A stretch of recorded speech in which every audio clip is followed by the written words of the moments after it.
All right, so now we can get started. So thank you everyone for coming.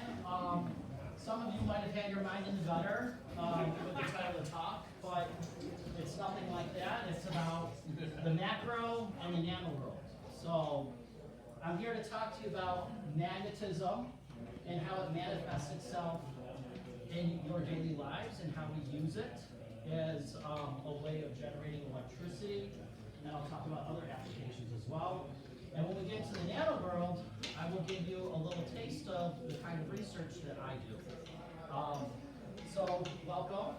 All right. So everybody has had experience with magnetism. We've all played, I'm pretty sure we all played with Wooly Willy up here and made fun faces like here and in the background. And then I found an antique website, a female version of Wooly Willy named Betty Burnett. So, you can not only make facial hair for men, you can also do ladies' do's. And sadly nowadays people are moving toward the stainless steel appliances and they're not decorating the fridges anymore. If you come to my apartment, my fridge is loaded with magnets. Now that's not my fridge, I stole that from somebody online. But yeah, you come to my place and my fridge is just full of magnets, everyone's children, all my friends send me Christmas cards. I don't throw them away. But yeah, so this is how magnetism has influenced you as children and even into your adulthood. Now, let's figure out what is magnets. It all started in ancient civilization where magnetism was first discovered with lodestones. And these are just naturalized, magnetized pieces of magnetite which could attract iron. So our ancient ancestors, were well familiar with magnetism.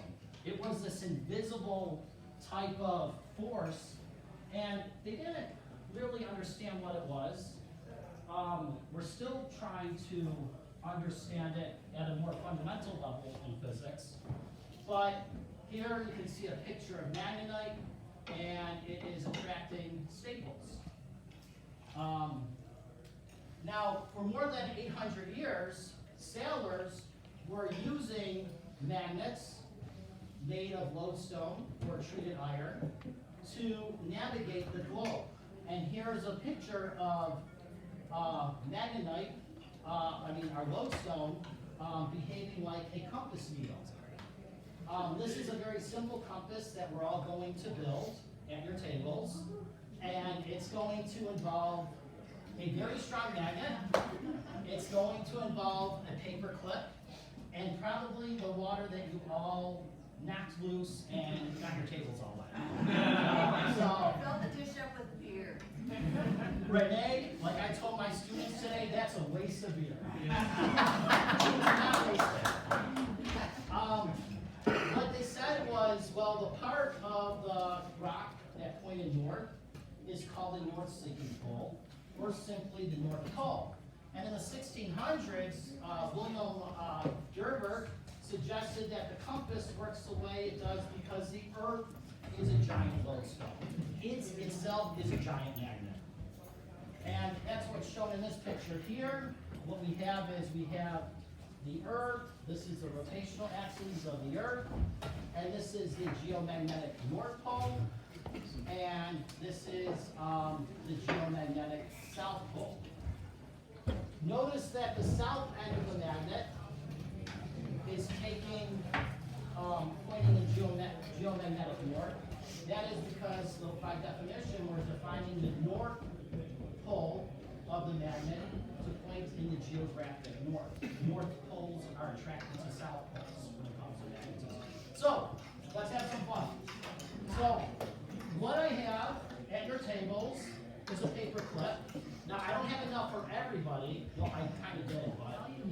So what you got to do, and our clever physics major back there made this discovery in lab, what you gotta do is take your paper clip, take one end and have it point straight up, like so. Alright? Yeah. And the reason why you're doing this is because you don't want to break the surface tension of the water. You don't want to touch the water.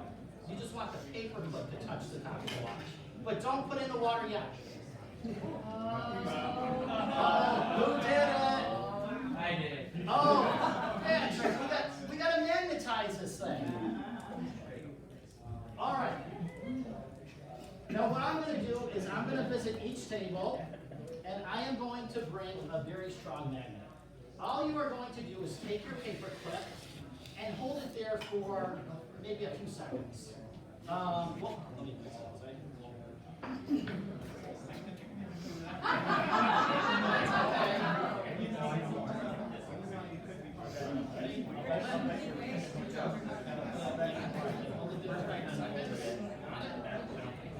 And don't do anything with it. No, that's fine.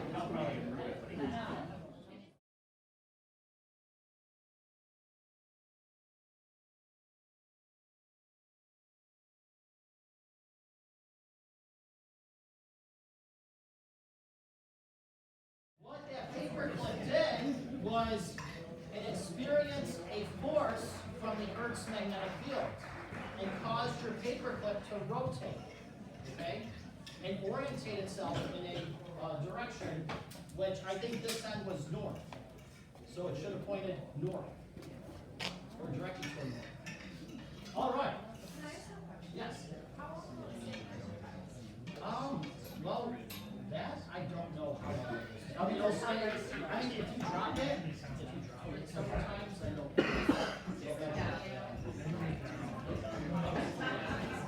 Okay. So, was that cool? Yeah? All right, let's move on. So now comes the question of size. So, when you look at the Earth is huge. The Earth has a radius of about 6 million meters, which means that it's about 3,958 miles in radius. Okay? If you look at how strong the Earth's magnetic field is, it's of the order of 0.0305 millitesla. So all of you have measured with the ruler before on a centimeter scale. And, yes, Rahul? I just wanted to say I did.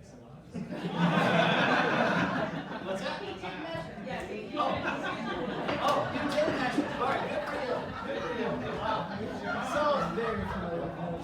So on the centimeter side of on the ruler, you have little divisions that are millimeters. Some of our students have a hard time with millimeter. So, that's quite small. That's a very small number, magnetic field. Okay? Think about it. You have the entire size of the Earth, and it's creating such a weak magnetic field. How weak? Well, let's look at our lodestone. A lodestone is roughly 1 to 2 inches, and the magnetic field strength is about 10 to 30 milliteslas. Wow. So what you see here, it's not the actual physical dimensions of the object, but what matters is the strength of the magnetic field. Okay? So that is my talk. Thank you for coming. I'm just kidding. So I found this cute video from my biologist friends, and not only do paper clips want to align with the magnetic field when it's magnetized, but animals have a sixth sense. And this is a really cool video about magnetoreception. Imagine waking up on the beach before dawn. The glimmer of light leads you to the shoreline. Suddenly, a wave pulls you in. At first, you use the direction of the waves to guide you. But once you're in the open sea, with powerful currents bombarding you and very little light, how can you be sure of where you are and where you're going? For a hatchling sea turtle, the answer is magnetoreception. That's the ability to sense magnetic fields. We know many animals use this sixth sense for navigation. What we don't know is exactly how magnetoreception works. Here's what we do know. Earth itself is like a giant magnet. The motion from its liquid outer core generates a magnetic field. Certain animals can sense this field and use it as a compass to tell them if they're heading in the right direction, and a map to give them signposts along the way. There's two competing theories for how magnetoreception works. One is a chemical sensor, and the other is a mechanical sensor. The first theory is that animals have tiny magnetite particles in their bodies that act as magnetic receptors. Magnetite is the most magnetic natural metal on Earth. It's been found in many animals that exhibit magnetoreception. And it's thought that it's the only potential sensor that would be sensitive enough to capture these incredibly tiny variations in magnetic field strength that would allow the animal to not just know whether they're going north or south along the magnetic field line, but know the precise beach that they need to get to. The other theory is that animals possess a protein in their eyes called cryptochrome, which allows them to see magnetic fields.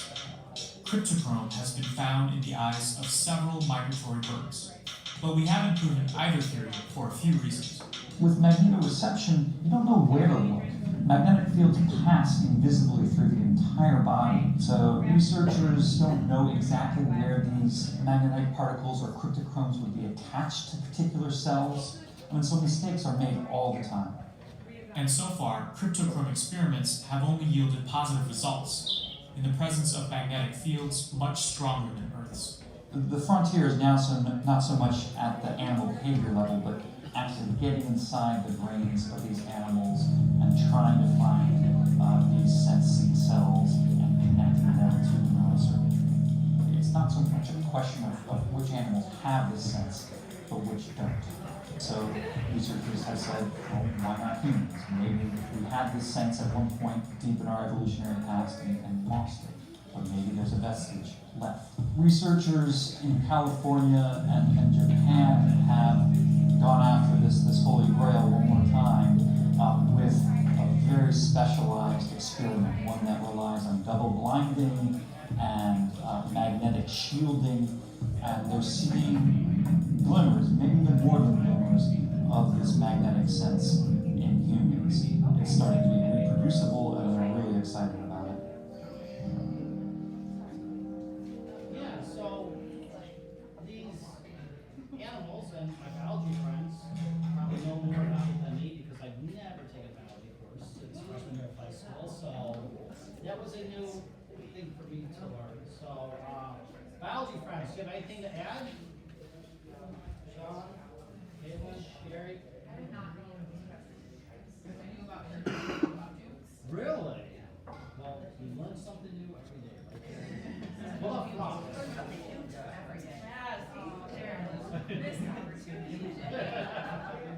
All right, so now what I want to do is I want to spend some time talking about the properties of magnets. What is very important is that magnets is not the same thing as electricity.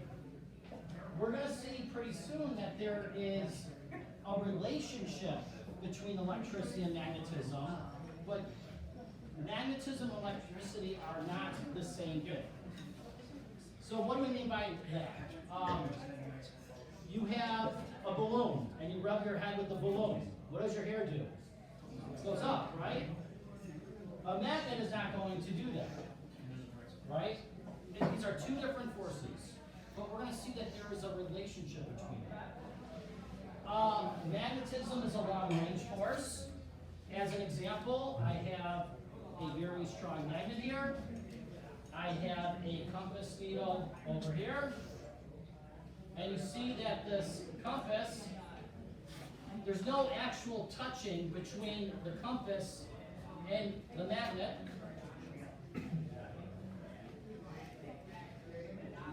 So the force acts over a distance.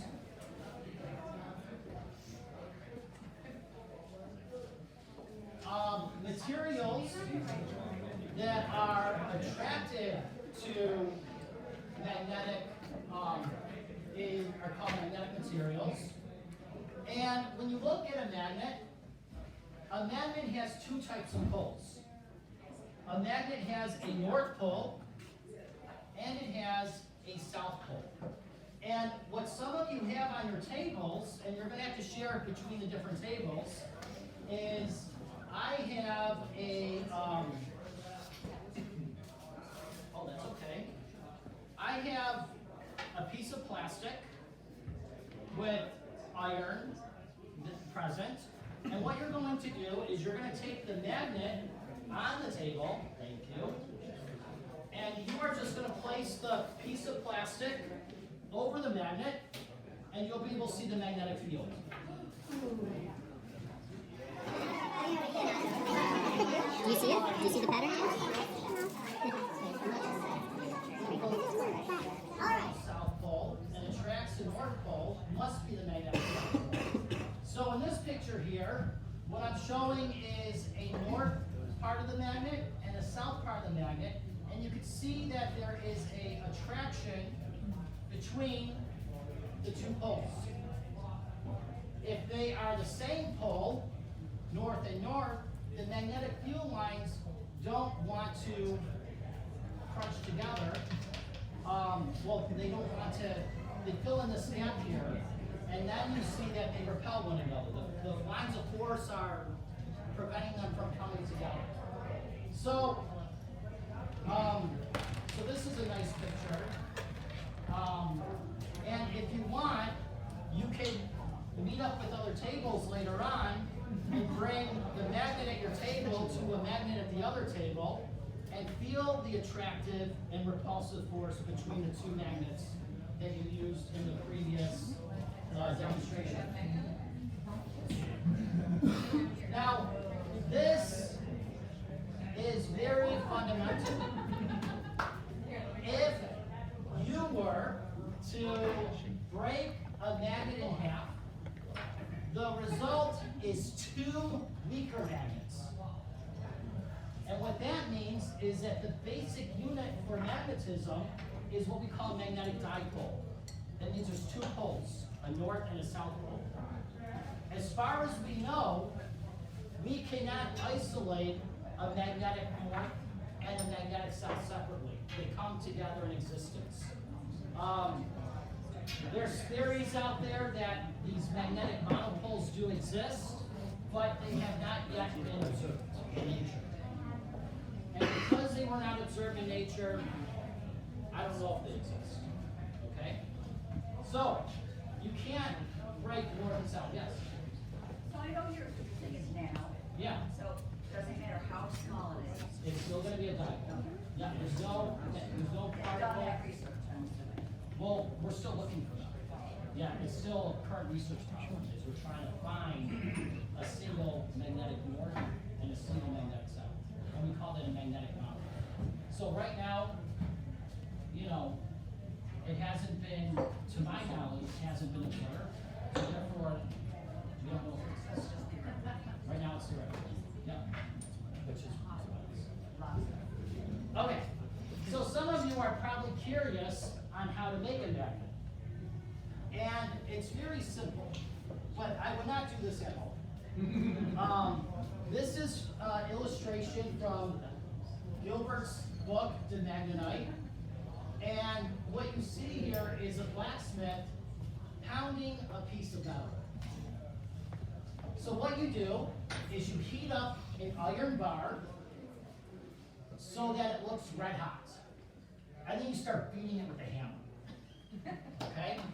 And then what you do is you align that iron bar with the the north-south direction of Earth.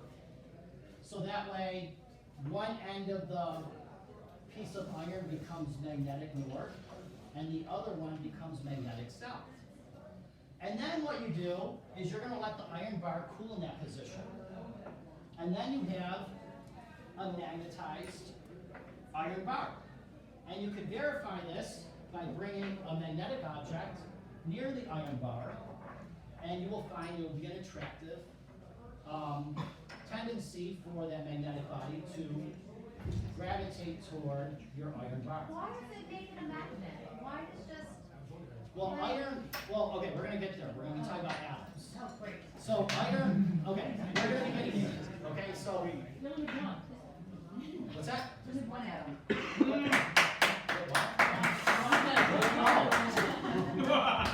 Thank God.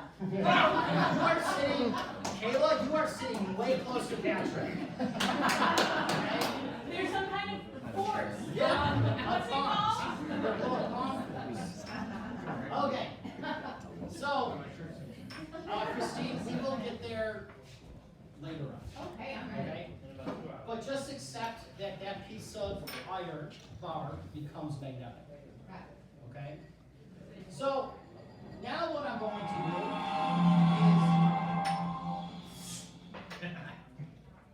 Okay, that wasn't supposed to stop.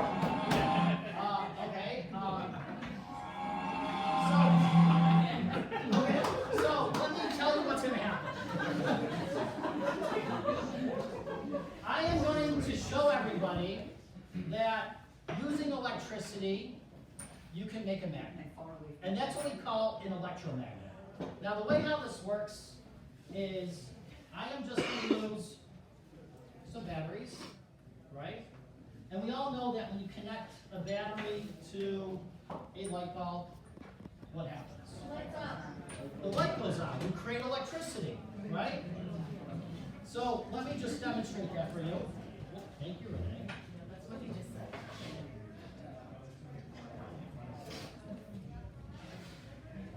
Is it gonna blow up in my hand? Yes. Right. I'm not Scott. Do you jump start my car?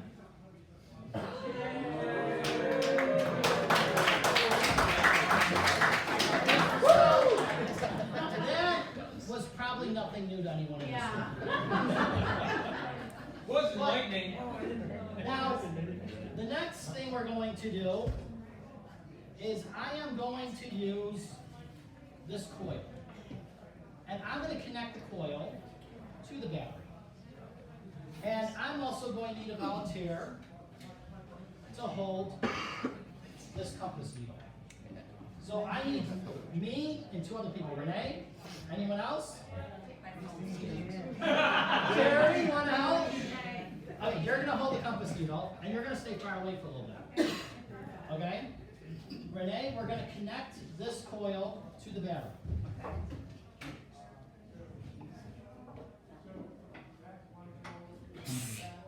And I'm going to electrocute myself. We got paperwork to do if we want to keep yourself.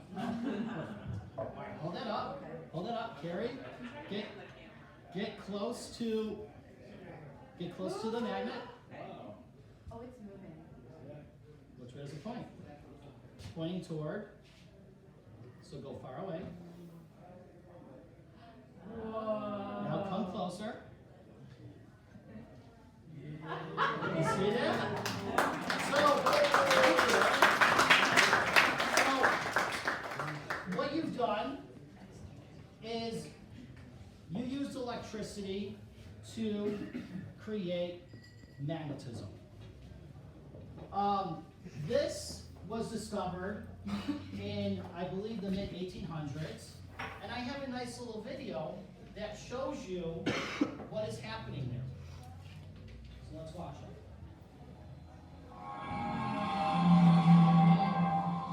I put these videos here so I can just drink more beer. We know, you're so smart. No.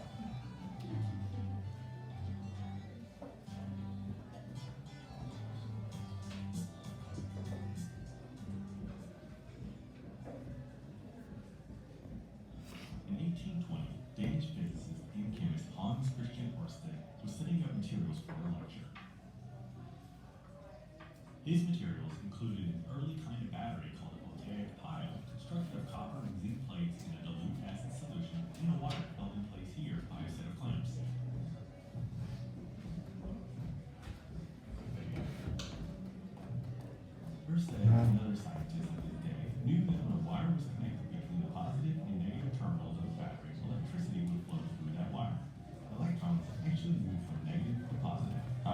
the convention is to think of electrical currents as moving from positive to negative.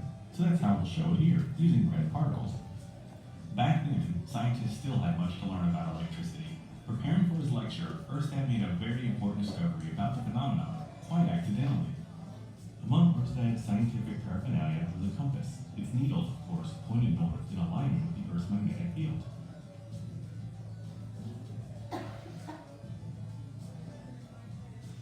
Ørsted happened to place the compass near his battery and was startled to notice that the compass needle moved.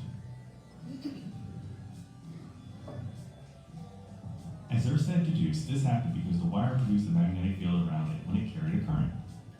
If there is no current in the wire, the needle reverts to the alignment with the Earth's magnetic field.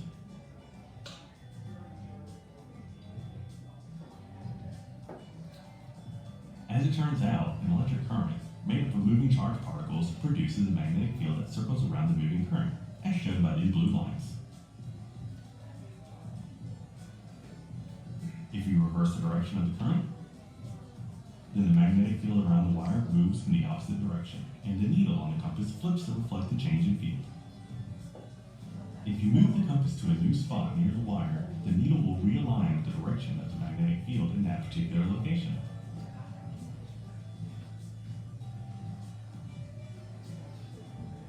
Ørsted's accidental discovery was solid evidence that electricity and magnetism were related phenomena. The announcement of his findings incited a tremendous outbreak of research in the nascent field of electromagnetics in the early 1820s.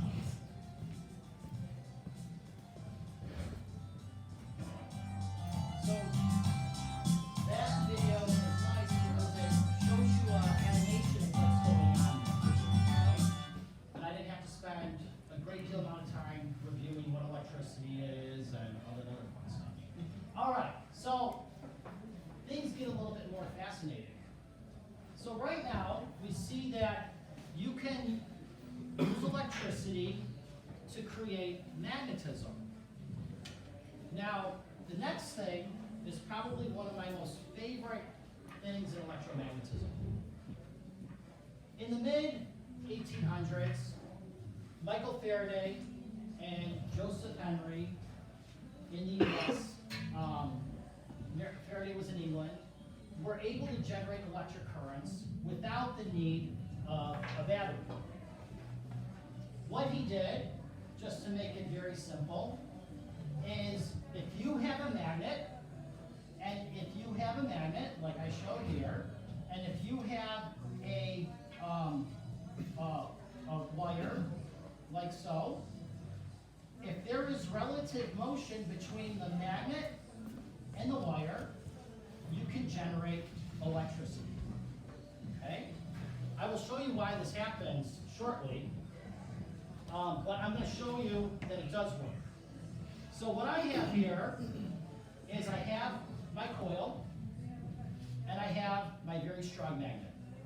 Connected to this coil are LEDs. I have a red LED, and I think a yellow or orange LED. Probably yellow or orange, I don't remember.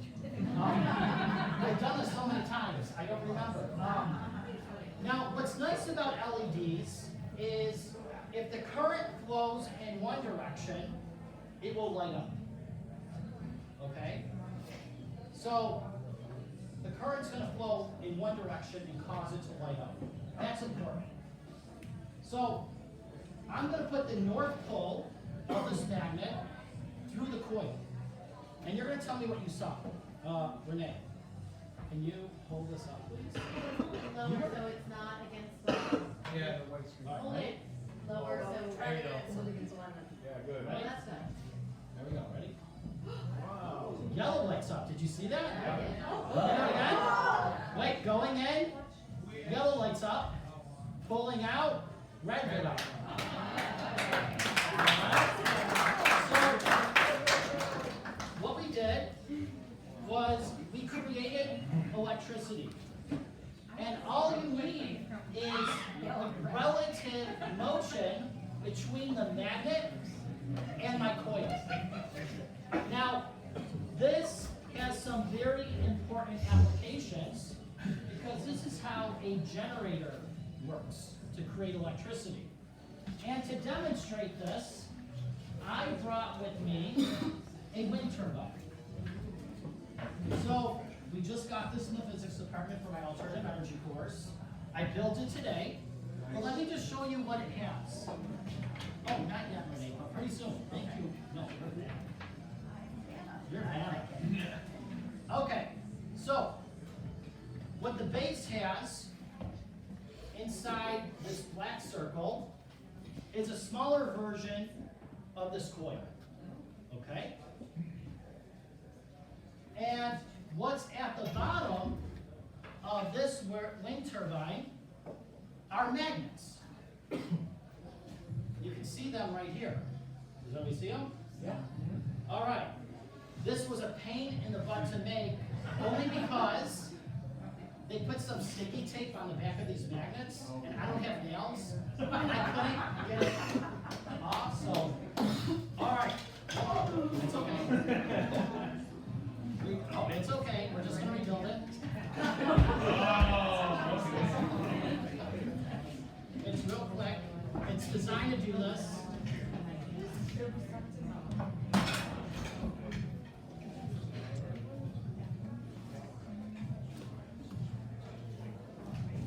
Oh yeah.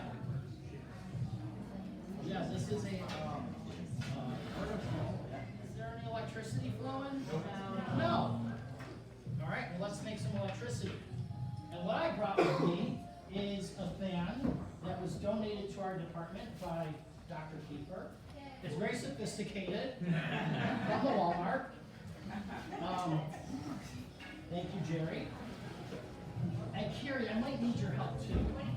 All right, you're gonna hold the fan. I'm gonna hold the wind turbine. And I'm gonna hold the LEDs. Yes, and I'll tell you when to turn the fan on, okay? So we're gonna hold this straight up, and at first we're gonna raise it really high in here. So we gotta get the flow, so raise it higher. All right, there we go. Whoa. Is it lighting up? There we go. Is that cool? So for the people in Zoom, can you see it? Awesome. And that fan feels amazing. For there to be electricity being generated. And essentially what's happening is when there is a change in the number of magnetic field lines going through this area, the electrons in the conductor are going to respond to that change. They don't want that magnetic field or that magnetic flux to change. So what they do is they move around in such a way to cancel out those increasing magnetic field lines. And that is how electricity is being generated. Now, I could demonstrate this with the magnet and a copper tube, okay? Now, if I were to drop a paper clip through this copper tube, pay very close attention how long it takes for it to fall. Ready? One, I'm gonna drop it. 1, 2, 3. That was quick, right? Now I'm gonna take this magnet and I'm gonna drop it through this copper tube. Remember, copper is a conductor of electricity. It's got electrons moving around in random directions. And when I introduce a magnet, these electrons do not want these magnetic field lines causing any change. So they're gonna swirl around to counteract that change. So if it's counteracting that change, what type of force is it gonna be? Is it gonna push it down or push it out? Push it, I wanna push it up, right? So it should take the magnet a longer time to fall down. Are you ready? Oh, it's really taking its time. Hold on. Oh no, you know what? I gotta take the. Okay, technical difficulty. They got these little, they got these little things. Let's see. I just wanna take. All right, here we go. Ready? Let's try it again. You saw it took longer, right? Later on, if you want to see what's going on to the top, you can watch it as it falls. And it's really cool. It's like It's just like a feather. You know, wobbling its way down the tube. All right, it's a very simple experiment. I could pass this around if you want, you can try it. All right? So, here goes, eh? All right.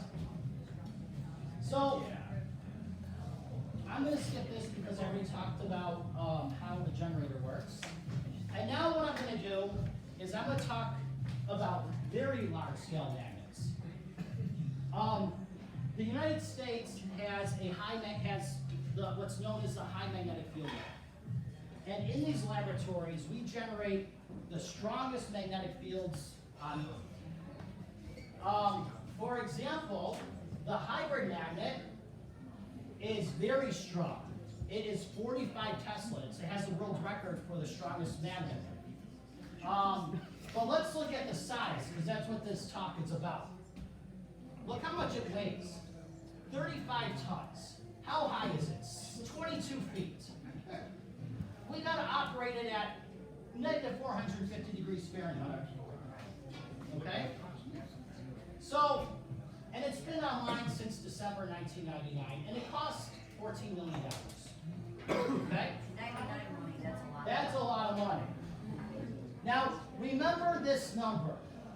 Very big magnet, very large magnet, 45 Teslas. Remember number 45 Tesla, okay? So now, let's talk about the very small, since that's what this talk is about. All right, we've talked about the macroscopic world, such as our lodestone. We can make this box even smaller to the order of 1 micrometer.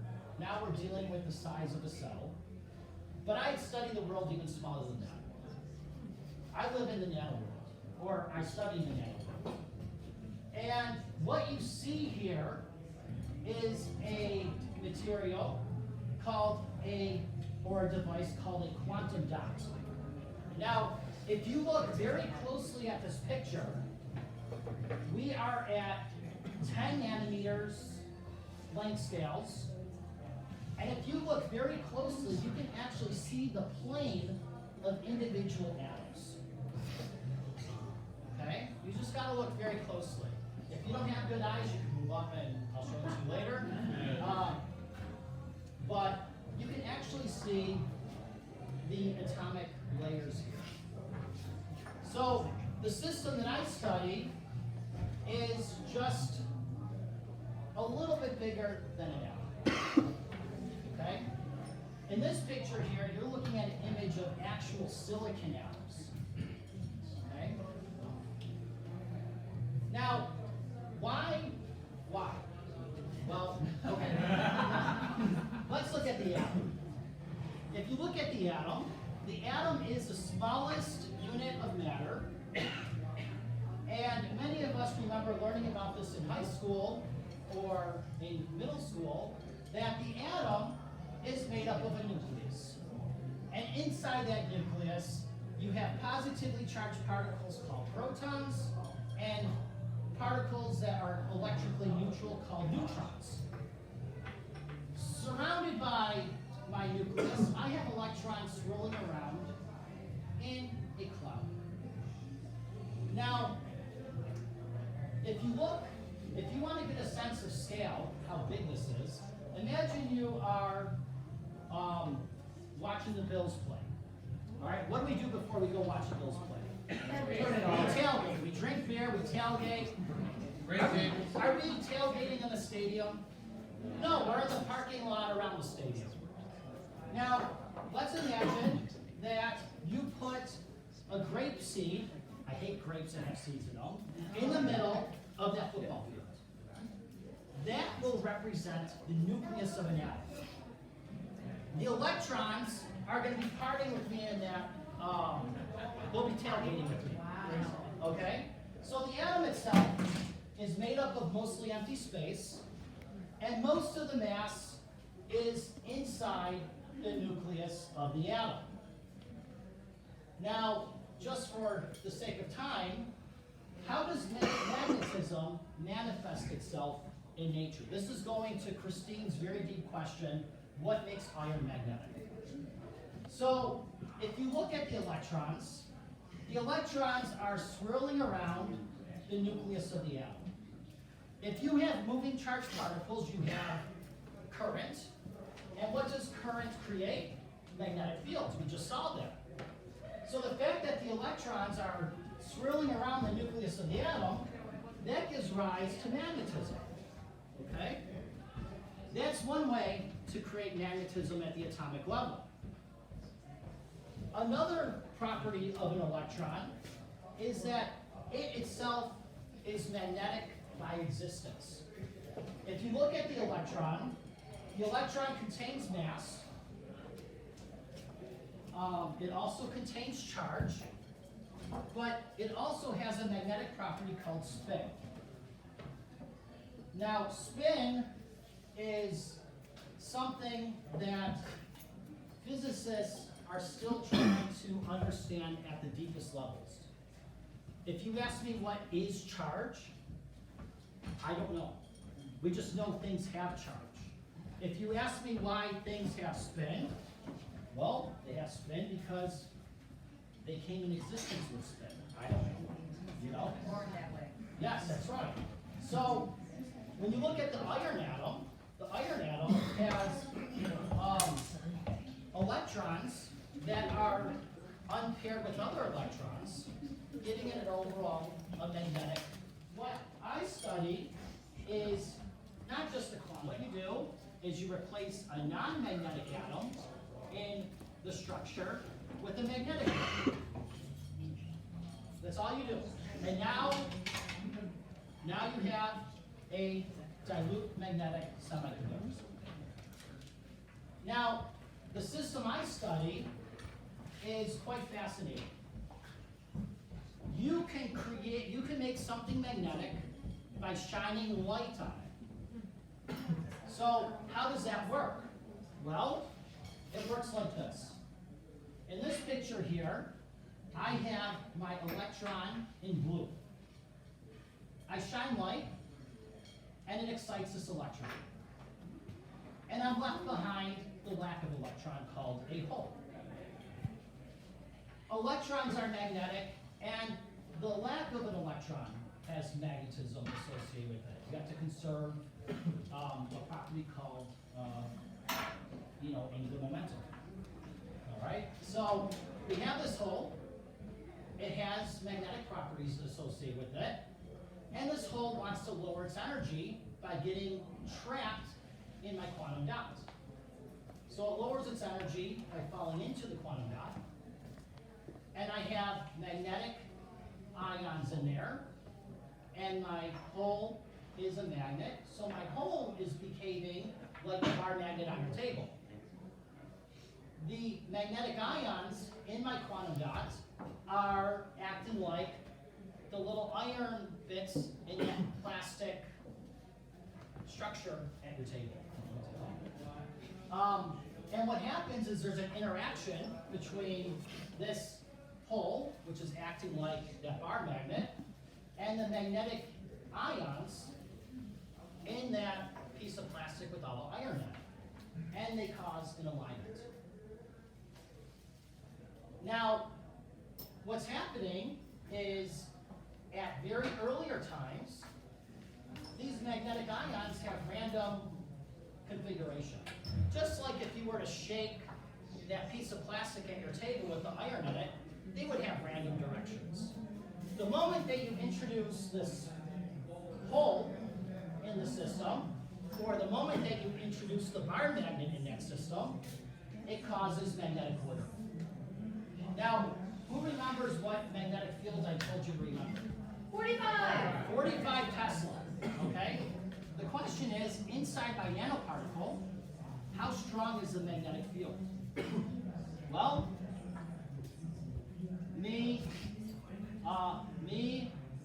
my buddy, my brother from the mother, Bob Barman, who does experiments, Ethos Petro, Dr. Oswadowski in the room here, who studied the structure with me, calculated, well, they did the experiment, we do the calculation, and we found that the magnetic field depends on how big these quantum dots are. And what you find out I is, thought size didn't matter. what's that? I thought size didn't matter. What's that? It does. So let me get to that, Anna. So what we find is that the magnetic field strength inside my nanostructure, if the quantum dots are small, can reach 45 Tesla. Wow. Okay? So if you look at it, the size in a quantum dot, yes, can determine how strong the magnetic field is, but if you compare it to something like that giant magnetic structure, that giant magnet down in Tallahassee, Florida, they're getting 45 Tesla, costing $14.5 million. And they are dealing with something that are several, 20 tons, I can't remember the number. These things are nanoscale. Now, some of you are like, well, why the hell do you want to study this stuff? Right? Yes. Oh. The question on Zoom is when you do these things like shine a light on an electron, you're actually shining light on millions of electrons, right? You can't trace a single electron. No, so you have many quantum dots. You're not looking at a single quantum dot in our samples. There are many quantum dots. And when you shine your light on the sample, you create a whole bunch of electrons and holes that are going to find their own quantum dots if they can find it. So they all do the same thing. All those electrons are shining light. Yeah, they excite them, you create a whole bunch of big population, and some of them might find a quantum dot. Some of them might get populated in 2 quantum dots. Some might get populated in 3, and so forth. Very good question. So, there's some surprise, like I just said, some of these quantum dots can be populated by more than one hole. What happens? There's some surprises. Well, if we have 2 holes in the quantum dot, we have now 2 magnets that are competing with the magnetic ions. And there tends to be ordering inside the quantum dot that looks something like this. Some of the manganese, or the magnetic ions, align with one hole, and the other manganese align with the other hole. You can also have a configuration like this, depending on how your manganese are distributed. This calculation was done by Dr. Oswaldowski, 2014. He's shy. He covers his head with a helmet. But you can see here, in this blue arrow is aligning manganese around the quantum dot exterior, near the exterior of the quantum dot, and the other hole is just sitting there in the middle. Now, a recent discovery that we made in 2019 is that depending on how strong or how much energy your laser has, you can populate the quantum dot with either one hole or 2 holes. Now in this structure here, the magnetic element is hanging outside the quantum dot. So one of the holes wants to align the manganese there, and the other hole is hanging out. Well, both holes are kind of like orbiting around the exterior of the quantum. Yes? How do you know a quantum dot's populated by more than one hole? So it's done through photoluminescent measurements. So You can't see it, but you can measure. you can measure it, yeah. So depending on the color of laser light, you can populate it with a single hole or 2 holes, populate with 3 holes, and so forth. Now, why do we study this? Well, right now, if you look at your computers, you are processing information on your processor, and you're storing information elsewhere. Now, we are now making the transistors inside the chip smaller and smaller and smaller, and once you make things smaller and smaller and smaller, you have to worry about quantum mechanics. And also, we are developing a system where not only can you manipulate charge, but you can also manipulate magnetism at the same time. So you can process and store information simultaneously. That is the ultimate, one of the ultimate goals of quantum computing. So this is the end of the talk. So my talk is dedicated to my grandma who passed away in March. She was a remarkable human being, great person. My Aunt Janice came to my talk today. She's sitting over there.